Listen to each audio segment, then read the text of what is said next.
25 years ago, when I was pregnant with Brandon, everything seemed fine and normal. He was born so very healthy. And I was taking him into the doctors for these well visits and where he received whatever vaccine was scheduled. It wasn't something you didn't question. And when Brandon was about 2, I remember the pediatrician saying that, there was a measles outbreak. And so they were going to go ahead and give Brandon a booster shot as well. I'm like, okay. And it was after that, that's when, chronic 10 to 12 times a day diarrhea that would just leave his bottom like an acid rash. And then one day he started banging his head on the wall very forcefully to the point of going through sheetrock.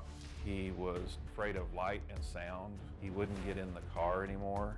You're like, what just happened to this child? If I tried to hug him or kiss him, he would scream in pain. He couldn't handle anything, and we didn't know what was going on. So obviously we started this process of trying to go to the doctor, figure out what's going on. Our life was a blur of referrals, and it was less than a year later, after that second MMR, that Brandon was diagnosed with autism. The doctor had no solution whatsoever. It's just, I'm sorry, he has autism, there's no cure. His teacher actually had an adult son with autism, and I asked, can you show me this person? And then they pointed to a teenager at that time who was flying in an imaginary airplane in the air, just echoing the same phrase over and over.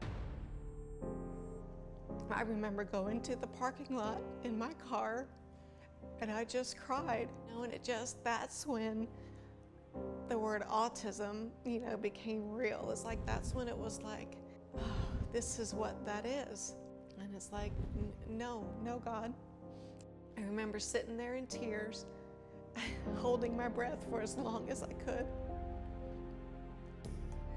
My days were spent, trying to figure out what happened to my son. So I had joined some internet groups, and some of the researchers in those groups were studying vaccine reactions.